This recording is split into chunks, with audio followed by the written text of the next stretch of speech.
Just আমাদের আজকের গোল হচ্ছে যে কিছু কন্ট্রোলের সাথে ফ্যামিলিয়ারাইজ করা আপনাদের। আমাদের উইন্ডোজ ফর্মে কিছু কন্ট্রোল আছে, সেই কন্ট্রোলগুলোর সাথে ফ্যামিলিয়ারাইজ করা।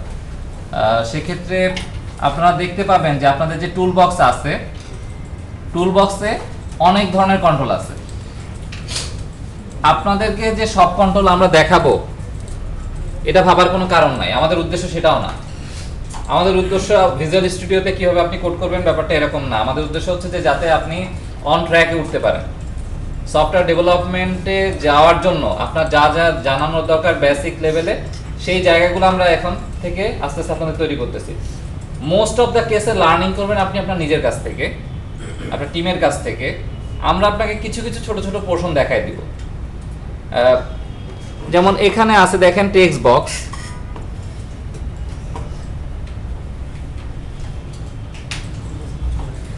টেক্সট বক্সের ক্ষেত্রে টেক্সট বক্স হচ্ছে, আপনারা জানেন যে টেক্সট বক্স আসলে একটা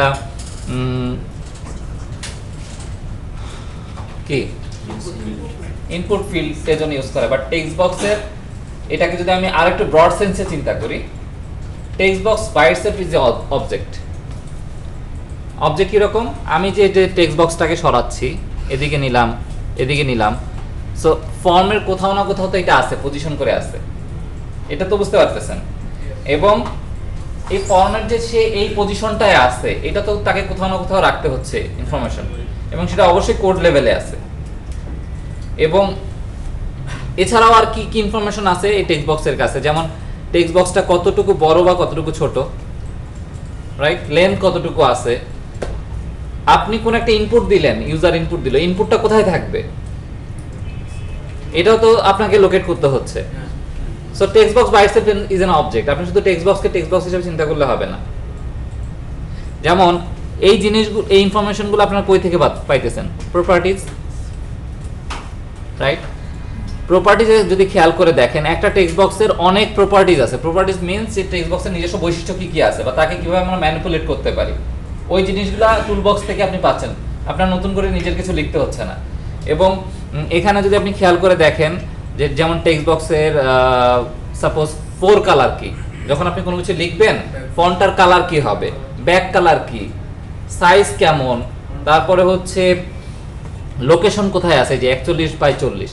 তো আমি যদি এখান থেকে ওকে ম্যানিপুলেট করি, দেখবেন লোকেশন চেঞ্জ হয়ে গেছে, যদিও বোঝা যাচ্ছে না, অতটা কম চেঞ্জ করছি তো। আমি 200 দিলাম 50-এর জায়গায়।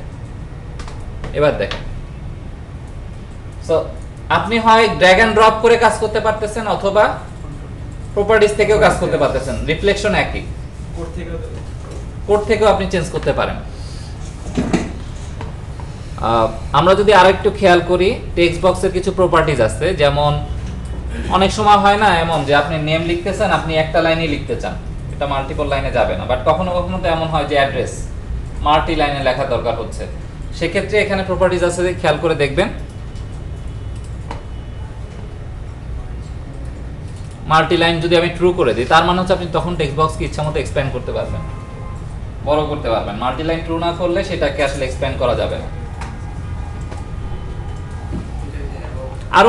আরো ফ্যাসিলিটি আছে, বাট আমরা টেক্সট বক্সকে মূলত ইউটিলাইজ করি কোথায়?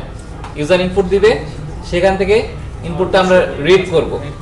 সো আমি যদি দেখি একটা প্রপার্টি আছে টেক্সট, টেক্সটে আমি কিছু একটা লিখলাম,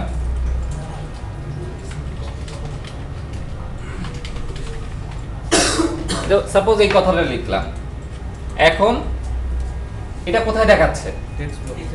টেক্সট বক্সে, যেখানে আসলে ইউজার ইনপুট দেয় ঠিক সেই এরিয়ায়। কোথায় ম্যানিপুলেট করলে আমি এই কথাটা দেখতে পাচ্ছি? টেক্সট যে প্রপার্টি আছে, এই টেক্সট প্রপার্টির এগেইনস্টে কোনো কিছু লিখলেই ওইটা ওখানে দেখাচ্ছে। তার মানে হচ্ছে ইউজার যখন কোনো কিছু লিখবে, আমি উল্টা অ্যাপ্রোচে বলি, তার মানে হচ্ছে ইউজার যখন কোনো কিছু লিখবে সেটা কোথায় থাকবে? Text property. আচ্ছা, তার মানে হচ্ছে আপনারা জানেন প্রতিটা কন্ট্রোল, এই যে কন্ট্রোলটা, আমি ধরেন আরো যদি 5টা টেক্সট বক্স নেই, সাপোজ আরো টেক্সট বক্স যদি আমি নিয়ে আসি, এখানে আরো টেক্সট বক্স নিয়ে আসি, সো এই টেক্সট বক্সগুলো যদি আমি নিয়ে আসি, তাহলে সেক্ষেত্রে প্রতিটা টেক্সট বক্সকে আমাকে আলাদা আলাদাভাবে আইডেন্টিফাই করতে হবে, নাহলে আমি কিভাবে বুঝবো যে কার এগেইনস্টে ইনপুট কোনটা গেছে? এই কারণে আপনি দেখবেন যে আপনি যেখানে কাজ, ভ্যারিয়েবল কেন ইউজ করা হয়? যাতে ভ্যারিয়েবলের আরেকটা নাম আছে, বলেন তো কি নাম? ভ্যারিয়েবলের একটা নাম আছে, এমনি প্রোগ্রামিং এর ভাষায় আপনারা পড়ে আসছেন। properties. No. Container. Field. Identity. Identities. ভেরিয়েবলের নাম হচ্ছে আইডেন্টিটি। একদম যদি আপনি যদি আমি কি বলি যে একদম সলিড কথা বলতে চান তাহলে দিস ইজ অ্যান আইডেন্টিটি। এবং আরেকটা শব্দ আছে কিওয়ার্ড। কিওয়ার্ড বলতে কি বোঝায়? কিওয়ার্ড কথা শুনে আসে Keyword বেসিক প্রোগ্রামিং। আসলে একটা প্রোগ্রামিং ল্যাঙ্গুয়েজে নিজস্ব কিছু ওয়ার্ড থাকে। এক্স্যাক্টলি, একটা প্রোগ্রামিং ল্যাঙ্গুয়েজে নিজস্ব কিছু সিনট্যাক্স থাকে, কিছু ওয়ার্ড থাকে, সেই ওয়ার্ডগুলো দিয়ে আসলে কিওয়ার্ড বোঝায়। যেমন ইন্ট, INT, ইন্ট, এটা কিন্তু একটা কিওয়ার্ড। যাতে আপনি ইন্টিজার কোনো একটা ভ্যারিয়েবল ডিক্লেয়ার করতে পারেন, তার জন্য তার নিজস্ব কিছু ওয়ার্ড সেট আছে যেগুলো সে নিজের মধ্যে রাখছে, আপনি সেগুলো কি ইউজ করতে পারবেন না। এগুলো হচ্ছে কিওয়ার্ড। সো প্রতিটা কন্ট্রোলের নিজস্ব কিছু আইডেন্টিটি আছে। আপনি যদি কন্ট্রোলটাকে আইডেন্টিটি দ্বারা চিনতে না পারেন, আপনি পরবর্তীতে এটাকে অ্যাক্সেস করবেন কেমনে? ওই যে নেমিং কনভেনশন যে এতক্ষণ আমরা আলোচনা করলাম, এটা হচ্ছে আপনি তাকে কিভাবে আইডেন্টিটি দিবেন, এটা নিয়ে কথাবার্তা হচ্ছিল। ভেরিয়েবল নেম আসলে আলটিমেটলি কোনো না কাউকে আমি কোনো না কোনো আইডেন্টিটি দিচ্ছি। সো টেক্সট বক্সগুলোর ক্ষেত্রে আইডেন্টিটি কেমন হয় বলেন তো? কোন কেসে হয়? প্রথম কথা হচ্ছে কোন কেসে হয় টেক্সট বক্সের ক্ষেত্রে? প্যাসকেল কেস কার কোনো ধারণা আছে কিনা, যে আপনাদের কারো মনে হয় যে না এটা প্যাসকেল কেস? না, ফর্মটা প্যাসকেল।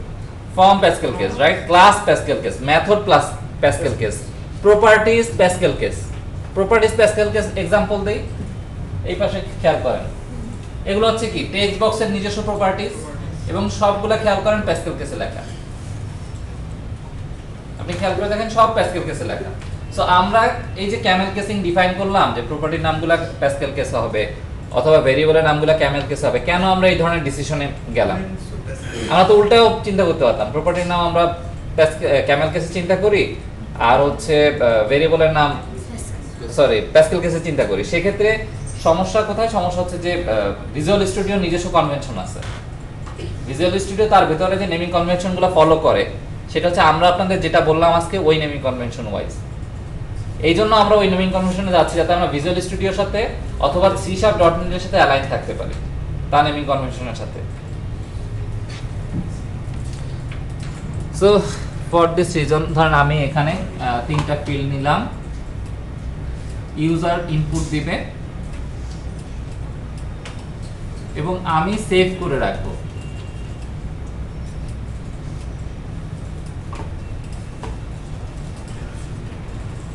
তো সেক্ষেত্রে আমাদের ফর্ম বানানোর প্রয়োজনেই লেবেল লাগবে, রাইট?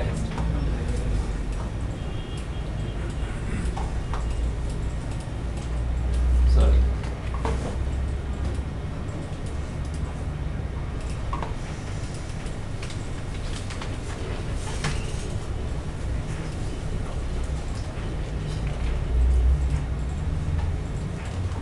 আপনারা কি এই ধরনের কাজ করছেন আজকে?